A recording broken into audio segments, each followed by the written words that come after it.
I want you to do me a favor. Oh, everybody comes up to me with $10 bills. What am I, a bank? Sorry, mister, I can't change it. I didn't ask you that. So? Deliver this package. I can't leave the stand. It's right over there. Just take you a minute. I'll watch your papers. So, why don't you deliver it? Now, that would spoil everything, you see. It's a surprise, a joke. Oh, yeah. Give it to Norman Garry. Make sure that he gets it personally. Who? Norman Garry.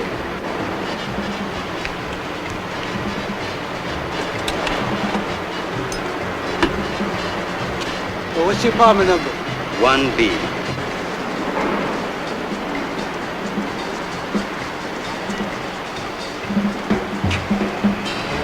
Hey, you selling papers or not? Help yourself. They're free tonight.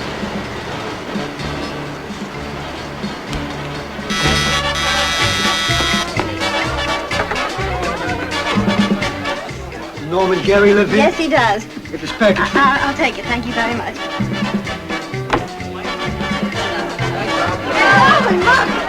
Hey, everybody! Hey! Over here, quick!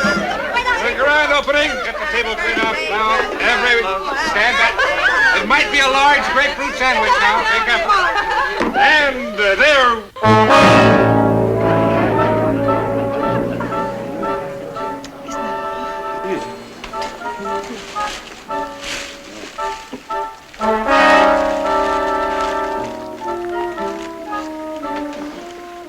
Who could have said a thing like that? I don't know. Must be some sort of joke. Well, it's certainly a grim one. It looks like she's been in a fire. Look how burned she is.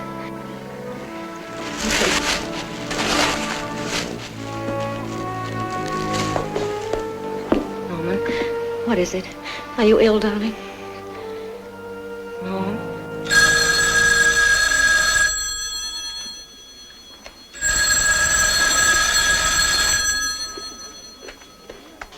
Hello? Who is this? Hello? Hello?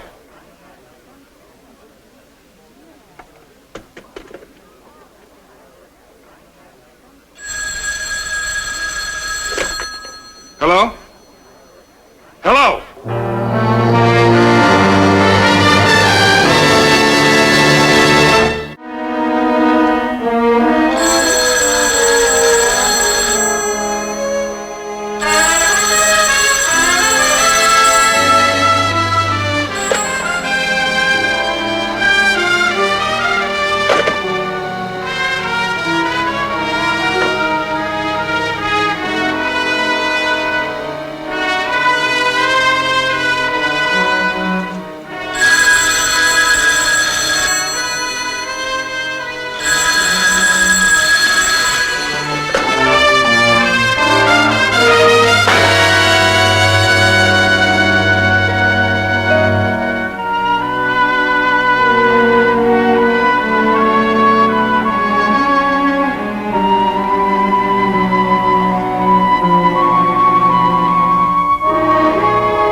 Package to my apartment. So? Who gave it to you? I don't know. Some guy. Oh, what do you look like? I couldn't see too good. He had funny eyes. Where'd he go? Should I know? He's your friend.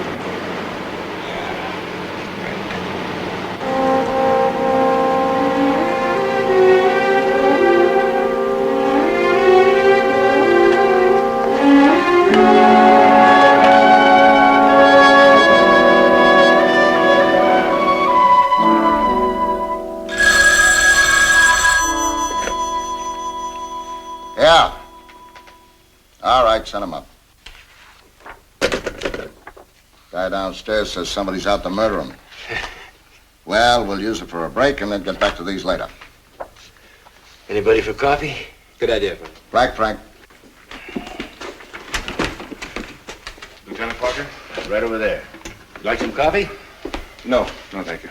I'm Lieutenant Parker, and this is Detective Adam Flint. How do you do? Hi. My name is Norman Garry. Mr. Garry, won't you sit down? Thank you. Now, what can we do for you? Well, you can save my life. I guess there's no other way to put it. Somebody is going to try to kill me, that's all. What's the matter? Anybody in particular, or just someone? That's a man named Max Evar. I suppose he has a reason. Well, he thinks he does. You see, he thinks that I murdered his wife and child.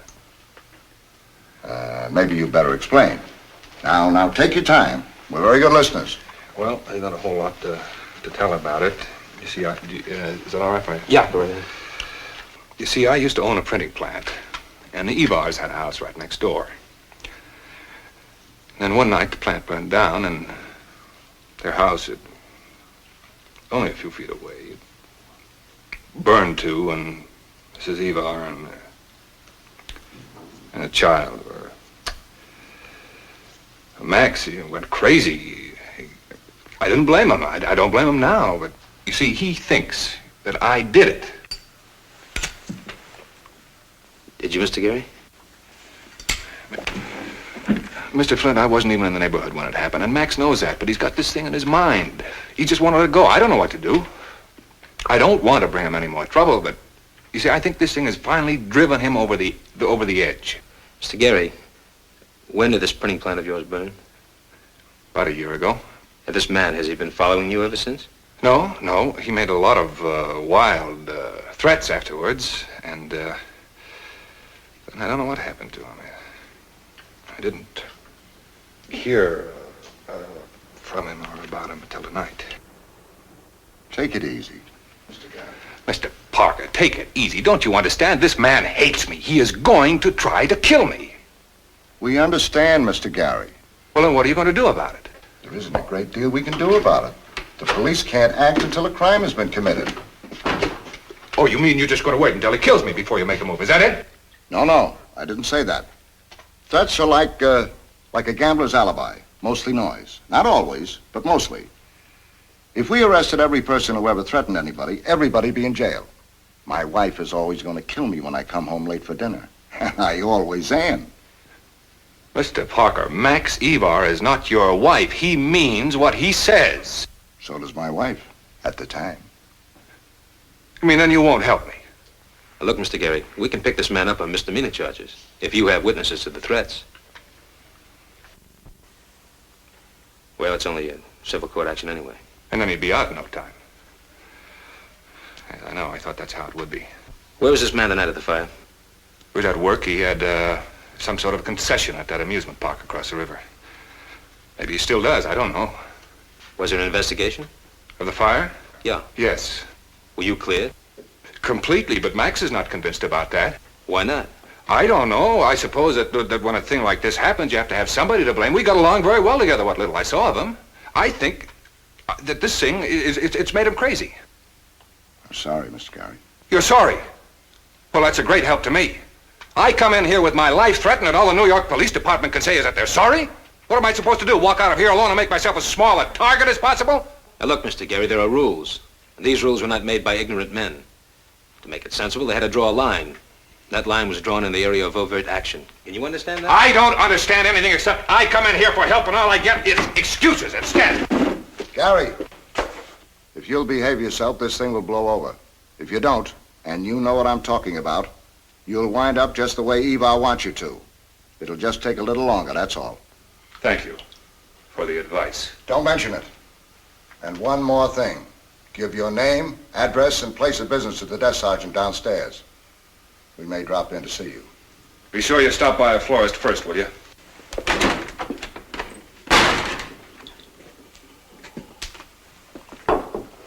Coffee's kind of bitter tonight. Yeah. Like you said, there are rules. Yeah, I know. I was just thinking. Forget it. Go on, get it out.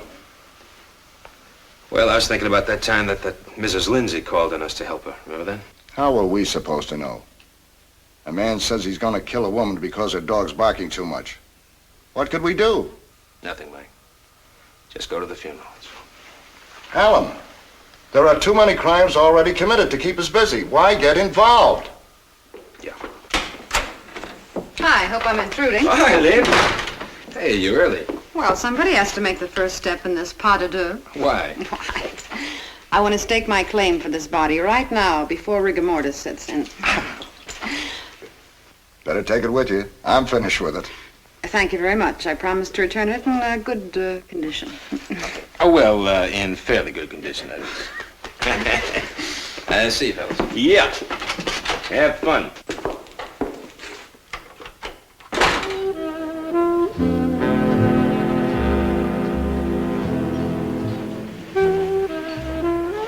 Looks like I was too late.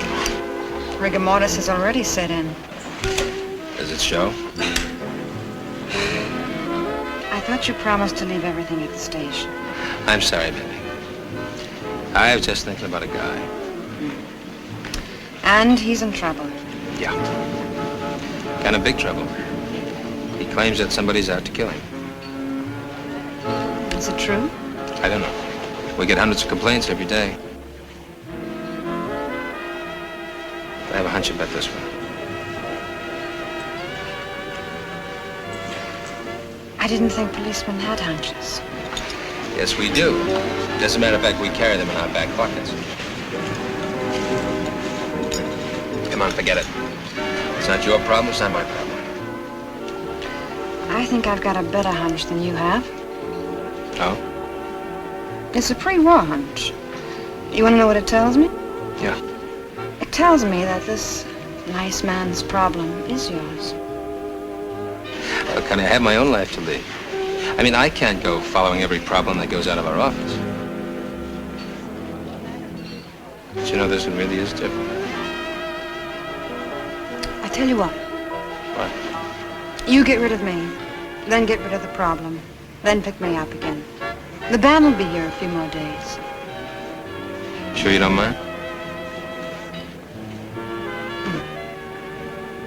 Thanks, baby. I tell you what, next week, Doc Townstrutter's ball.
Flint. Detective Flint, 65th Precinct.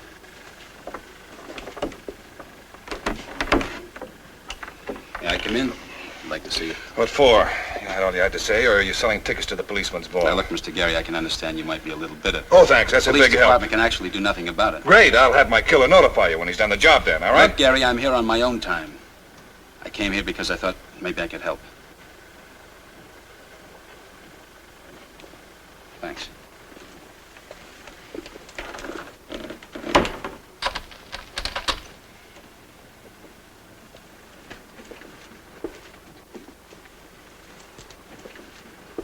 I'm sorry, Mr. Flint. My nerves... Yeah, well, that's okay. I understand that. Look, Mr. Garry, I'm going to talk to Lieutenant Parker about me going into this. Now, he may agree and give me permission, and he may not. But if he does, I think the first thing I should do is talk to Evar. Where does he live? I don't know. I've seen him since the accident. I guess I could start at an amusement park. That concession of his, what kind did you say it was? Fun house, I think. Fun house. Mr. Garry, was there anything between you and Mrs. Evar? No, I just knew her to speak to, that's all. What about fire insurance? Did you have fire insurance at your plant? Yes? And did you collect after the fire? Of course. What business are you in now? I'm production department manager at Keeter Basher. That's an advertising agency. I own a chunk of it. Now, Mr. Flint, at the time of the fire, I was in financial difficulties. The insurance money gave me a second chance. I admit that. Well, I guess that's why Max thinks that I thinks the way he does. Now, look, Garry, I want you to tell me everything. Everything you can remember about the fire, Evar, and your relationship to him and his family. You understand? I don't want you to leave out one thing. Well, I don't know if I can remember everything exactly. You'd better remember everything. Your life may depend on it.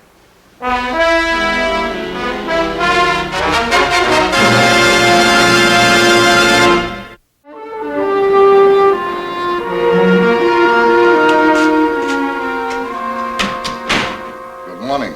Or is it? Good enough, considering the fact that I've been up most of the night. Miss Libby? Shame on you. Norman Garry, remember? Norman Garry? Now, don't lecture me, Mike, please. I don't usually do more work than I get paid to do around here, but this case I've got a... A hunch, I know. So, is he still among the living? Well, not as far as R&I is concerned. I checked on both of them, not a thing. He or Evar. Oh, incidentally, Evar is still associated with that amusement park across the river. I'd sure like to get over and see him, Mike. What about the Conrero case? Conrero's dead. He can wait. Yeah, but maybe his wife can't. You still think there's something here? I'd like a few days to find out. Look, Mike, if I'm wrong, I'll cheerfully refund your money. How about it? Personally, I think it's a big waste of time, but you've got to find out for yourself. Go ahead. Thanks, Mike.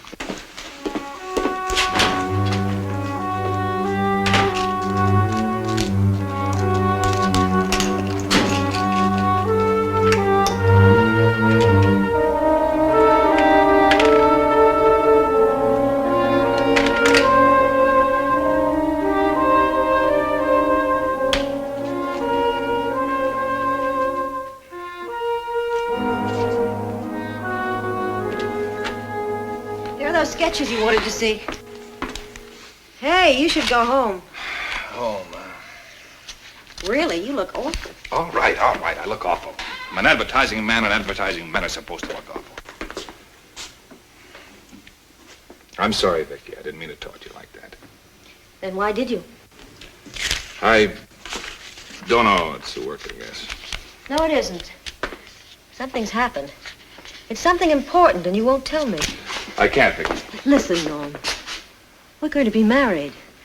That means we've got to trust one another, doesn't it? Yes, but Then trust me. Ever since you got that crazy package, you've been acting like some kind of a criminal. All right, Vicky. All right. Norman, it's another woman, isn't it? That's why you're behaving this way.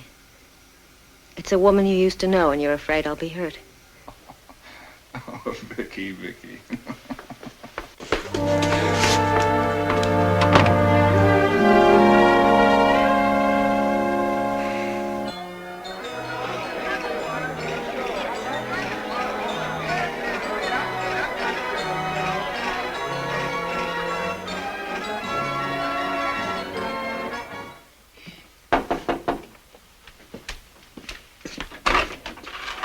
Max Evar? Yes? Detective Flint. Oh, it's a noble profession for a young man. May I come in? Please. Are you thinking of condemning the building, or are you interested in some other matter? I'm interested in you, Mr. Evar. Oh. Well, perhaps I can best introduce myself by introducing my family. The great Evars, Mr. Flint. A long line of merchants of terror and specialists in the vicarious thrill, of which I am the sole survivor. Joseph Conrad Evar, born in Salzburg in 1847, studied in Vienna and lectured there in later years. he was appointed to the Berlin Academy of Royal Arts for his wonderful tricks in illusion and escape. My great-grandfather. Hans Evar, born in Berlin in 1870. Commissioned in 1907 to create a house of horrors that stands today in Budapest. A forerunner to the pale, anemic houses of so-called thrills we see about us today. Justin, my father. Munich born in 1895 and immigrated to this country in 1920. Do you see the resemblance, Mr. Flint? The eyes, the cheekbones, the planes of the face, and inside is a brain, a mind that could create the ultimate in mirror magic, in light illusion, in terror devices. Justin was wanted, a counselor to many. He was respected by a generation that was sophisticated enough to demand his talents. He built this place, the vertex, the pinnacle. He died in 1950, rest his soul, died in his sleep, far from the terrors that he created. Quite a genealogy, Mr. Evar. Yes, would you like to state your business now? About a year ago, there was a fire at a printing plant next door to your house. Well, why back into it? Come to the point. All right. You admit that you've been threatening the life of Norman Garry? Oh, certainly not. That would be ridiculous, wouldn't it? Why did you send him a burnt doll? It was his birthday. I was looking for something appropriate. Don't tell me there's a law against it. No, there's no law against it. Now, look, Mr. Evar, I've looked into this matter. The insurance company has cleared Mr. Garry, and you have no right to go on threatening him.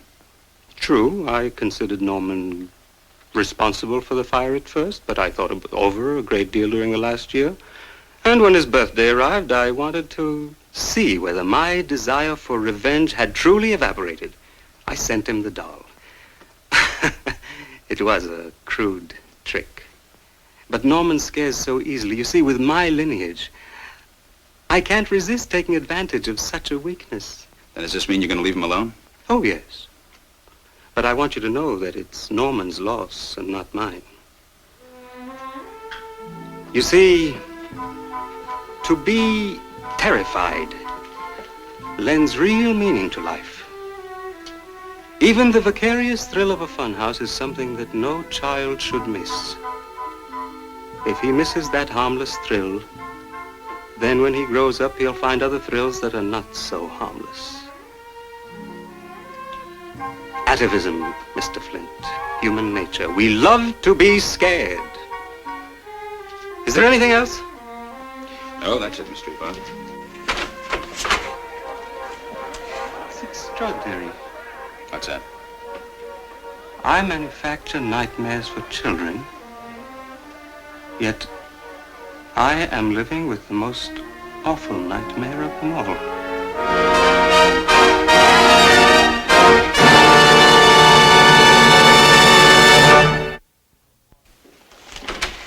I got a report on Garry. He didn't retire on the take. He didn't run off and marry a blonde. As far as I can see, the insurance report is probably straight. Did Evar tell you he was in a sanitarium? No, he didn't. Well, he was. A little place up near Peekskill in Westchester County, run by a guy by the name of Cogswell. Well, did anybody call up there? Yeah. Dr. Cogswell said he released him a week ago. I think we ought to keep an eye on him. If he bothers Garry again, we ought to take him back to the sanitarium for observation. Right. I'd better give Garry a call. Do you have that number, Frank? Yeah, ready.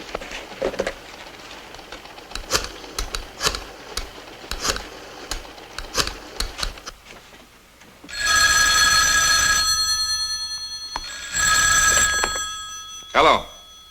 Yes, speaking. Oh, yes. Well, now that's very good news. I'm very grateful to you and the department, Mr. Flint. Yes, certainly. I'll let you know if I see him or hear from him again. Right. And thank you again. Goodbye.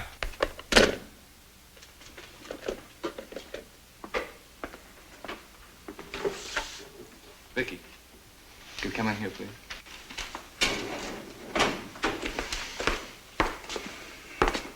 Sit down there. Sit down. Now, you know how a little while ago you said something about the two of us having to trust each other? Well, I'm asking you now to trust me. I've been through a bad experience, but it's all over now. And I want you to trust me to tell you about it someday. Later on when I can. All right? Of course, darling. I tell you one thing, it's got nothing to do with another woman. You've got no rivals, you know that. What's on your schedule for tonight? Well, I had planned to sit up worrying about you. Why? What'd you have in mind? Oh, all kinds of unspeakable things, like dinner and a show, maybe. No. Are you sure? Is the trouble really over with? Pick you up at 7:30? I think that can be arranged.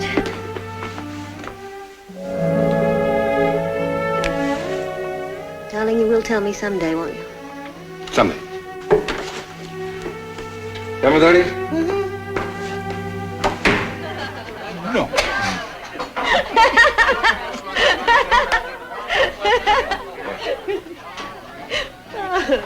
I think you're trying to get me drunk, Mr. Garry. I am. Here's to us, baby. Here's to long nights and happy days.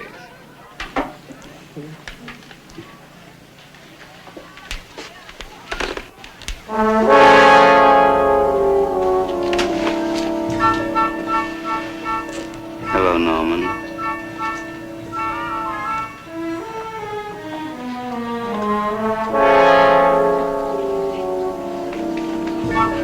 Norman, what is it? What is it?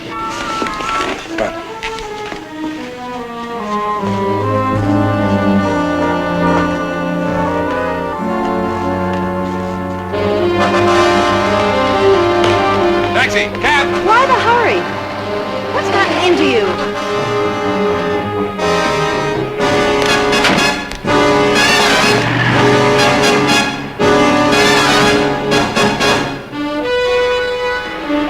Who was that man? Norman, who was it? I can't tell you right now. Can't you make this thing go any faster? You gonna pay for the ticket?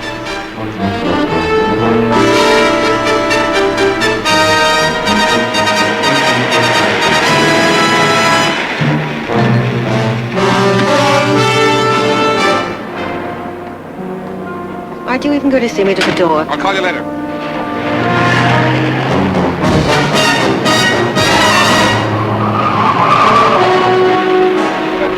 That cab is following us back there. It's a free country.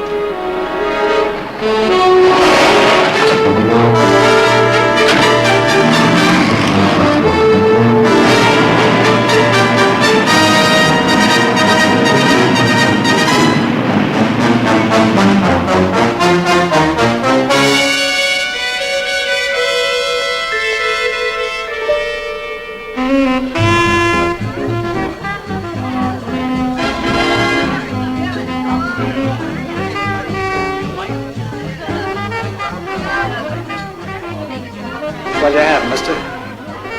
Just a beer.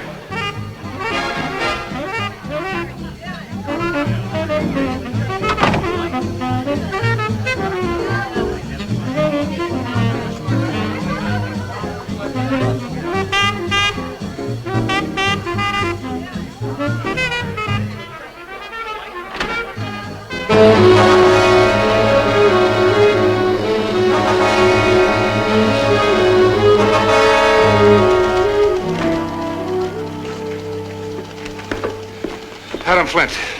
Detective Flint, I want to see him right away. Simmer down, son. I'll see if he's in.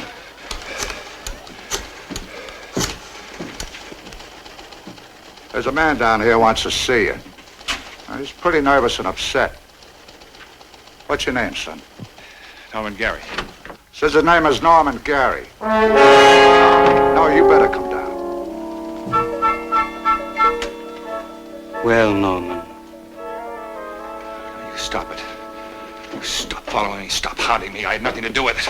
It's been proven time and again. All right, Garry. I wasn't even there. He knows it. Now get a hold of yourself. Take it easy.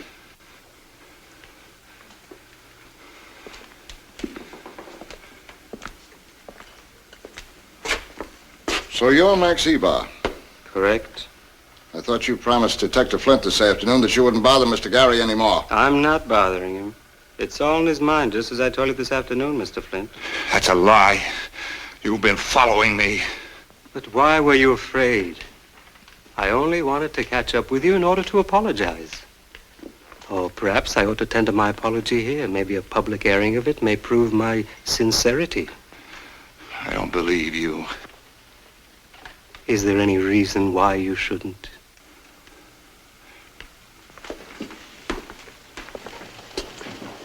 Adam, take this gentleman up to my office.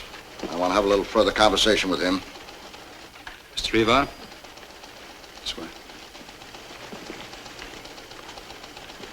Detective Flint probably didn't tell you that your friend Evar has been in a sanitarium upstate. He was released only a short time ago. We might try to reinstate him. But one thing I can assure you of, he won't bother you anymore. Well, I hope so. I can't take much more of this.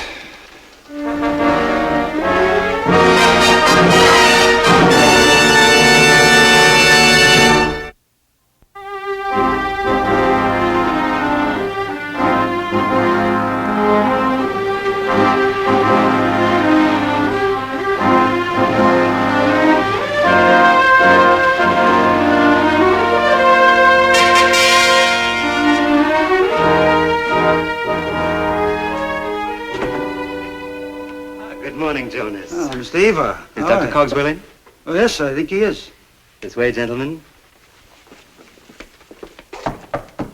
Come in. Max Evar. It's very good to see you again, Evar. And you, Doctor. This is Adam Flint and Frank Arcaro, detectives from the 65th Precinct, New York City. Dr. Cogswell. Doctor? How do you do? Arcaro. I'm afraid that Lieutenant Parker's call didn't make much sense, but he did say it was urgent. So, gentlemen, make yourselves comfortable. Jonas, would you see if the coffee's ready, please? Yes, sir. Doctor, we understand that Mr. Evar is released from your charge about a week ago. That's right, Mr. Flint. We have the feeling there's a possibility he should be recommitted. Recommitted? Whatever for? Of course, that's purely up to you. But we think he's suffering a relapse. See, he's been following a man named Norman Garry and threatening his life. This kind of behavior could indicate he might be paranoid. Paranoid. Max, what have you been up to? Just a misunderstanding, Doctor. I assure you. Oh, thank you, Jonas. Just leave it on my desk, please. Thank you. Now, gentlemen, if you would be good enough to wait outside and have your coffee out there, I'd like to have a little talk with Mr. Evar. Fine.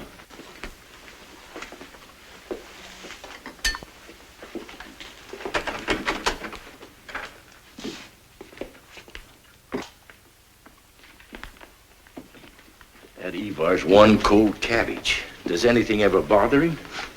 Nothing seems to. Except maybe the sight of Norman Garry. And that's where I made my mistake. The angle of the mirror is most acute. I've been thinking of preparing a model for you. If you'll send me the measurements the way you like. Oh, Dr. Cogswell is interested in illusion. He was just telling me about one we worked on when I was here. A guillotine illusion. Very clever. What about Evar, Doctor? I made a thorough examination. And gentlemen, I assure you that Max Evar is as emotionally sound as I am.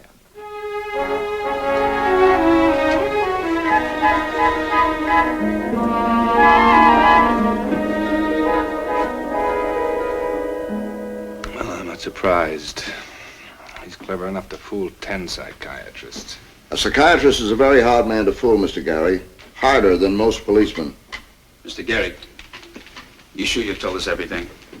I mean, maybe there's one small point, one detail that you've forgotten to tell us about. Well, like what? Like, did I really start the fire? Is that it? Oh, he's clever, isn't he? He's got you believing it, hasn't he? Look, now, I'm going to say this once and for all. I did not start that fire. I was sorry it happened. I know it looked bad for me.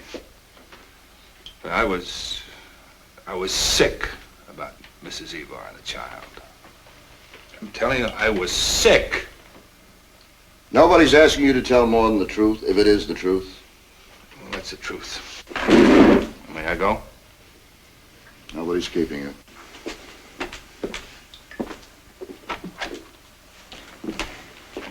Something's wrong somewhere, Mike. Something is wrong. I keep wanting to look for the missing pieces.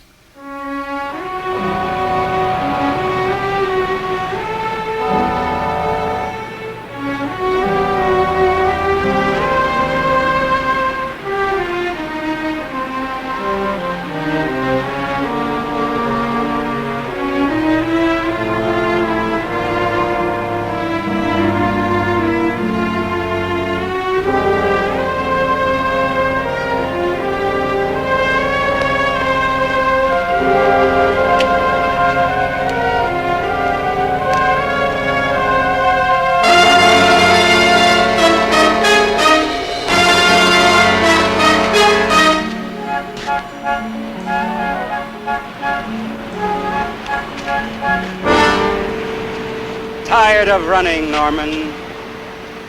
Now you stop following. You stop it. You're looking very poor, getting enough sleep, I hope. I know what you want me to do. Then why don't you do it? Because it is not true. Evar, so help me, I did not start that fire. It is past. For God's sake, why can't you forget about it? Time erases many memories. It might someday obliterate the image of those two charred bodies. The one who only a short time before was so lush and soft and in full bloom, and the smaller one, beaming bright with a mischievous smile. Please, please, Evar. But I'll never forget that look on your face. We have a secret, you and I. Norman, I come from a long line of men who've lived with terror. I saw the fear in your eye, the fear that I would guess the truth. I knew then what you had done.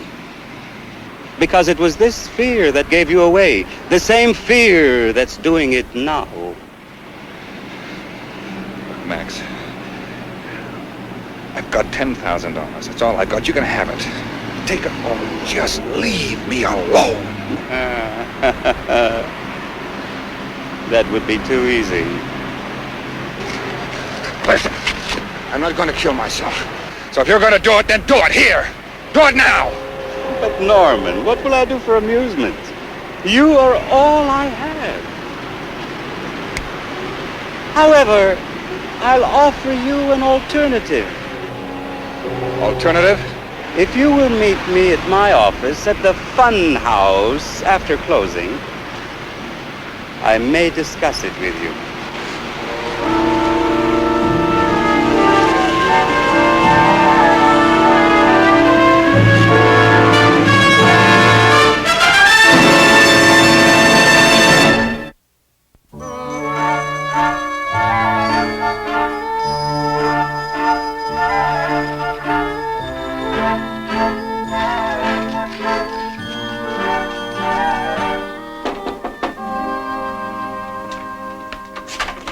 Oh, come in. I got your message. What's it about? About justice, Mr. Flint. You interested? Yes. Come with me.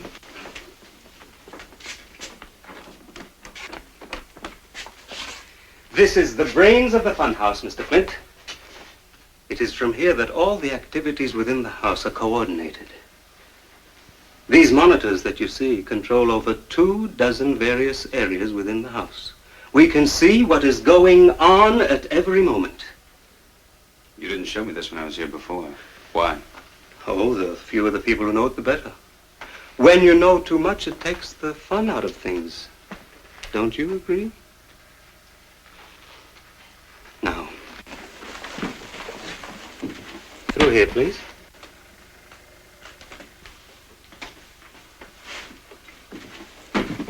If you'll sit down here, you'll see everything.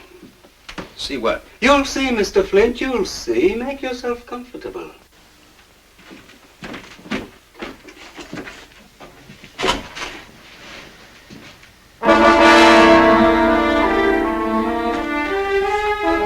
We can communicate with each other through these microphones. Can you hear me all right? Yes, I can hear you. Then on with the show.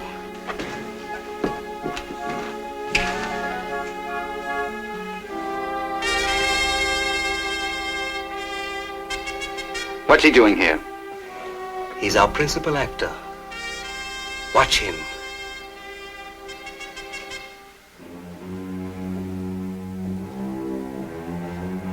Norman, it's time for our discussion.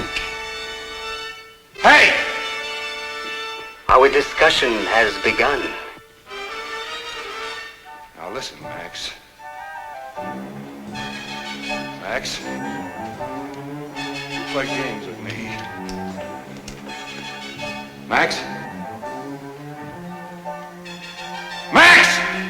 I'm listening, Norman. What is it you want to tell me?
Don't be afraid, Norman. It's only a dummy. Max, where are you? Everywhere.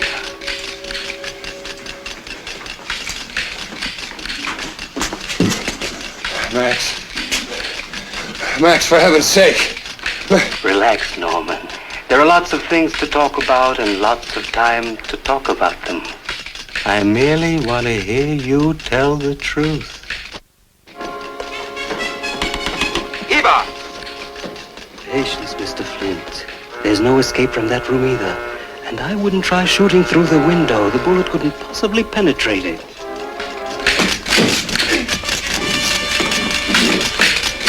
Getting tired, Norman? Why not stop and rest? Rest your body and your soul. Relieve the terrible pressure on your mind.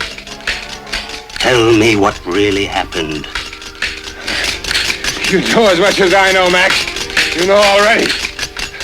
Please, let me out of here. No, not yet. Not yet, Norman. Evar! Now stop it. Let him alone. The game is almost over, Mr. Flint. Almost over.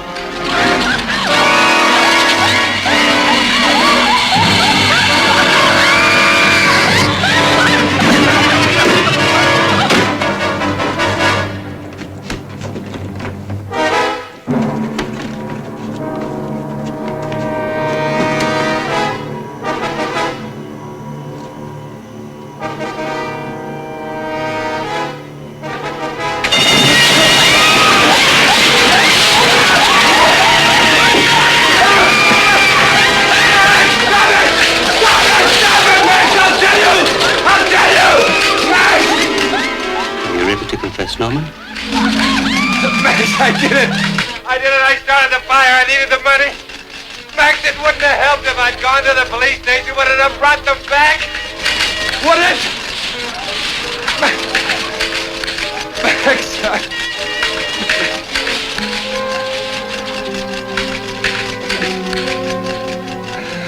I'm sorry, Max.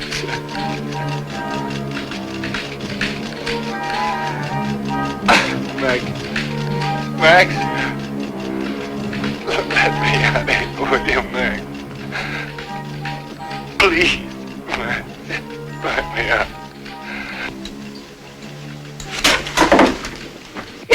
Evar, come back! Let me out of here!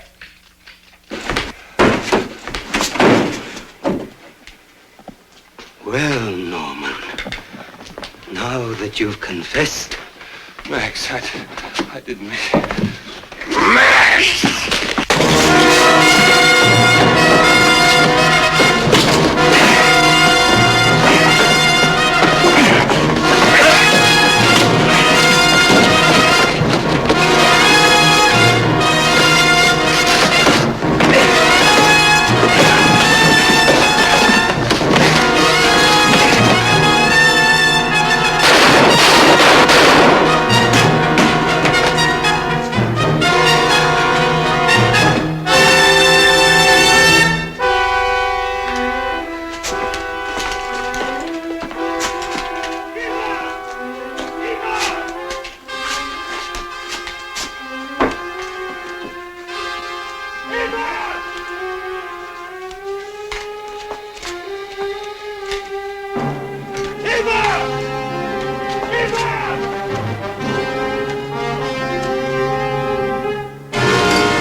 rest of my life.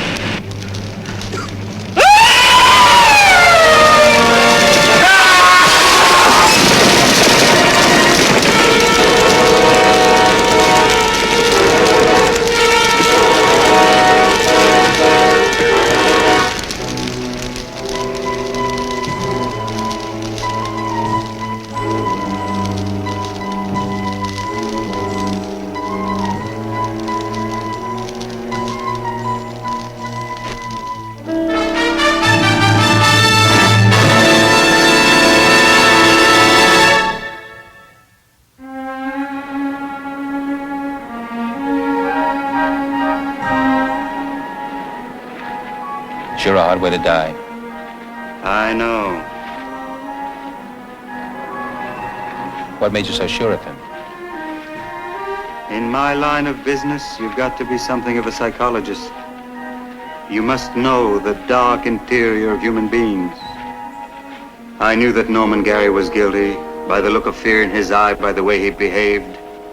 It was the finest kind of evidence in the world. You went on that alone? Of course, I didn't expect the authorities to go on it. That's when I decided to take matters in my own hands. I sense that you blame me. Only as a policeman. I'm sorry I caused you so much difficulty. Mr. Evar, what will you do now? What's there to do? The game is over and we've all lost. You can always start a new game, you know. Perhaps I will, Mr. Flint. Perhaps I will.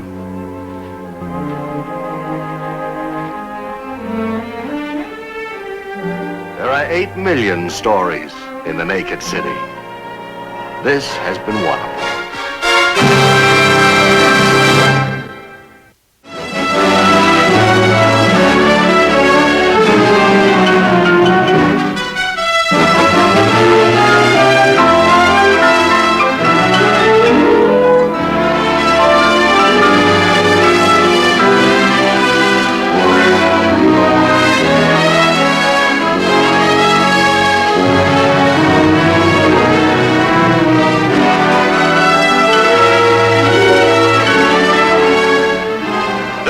Screen Gems film presentation from Columbia Pictures, produced by Herbert B. Leonard.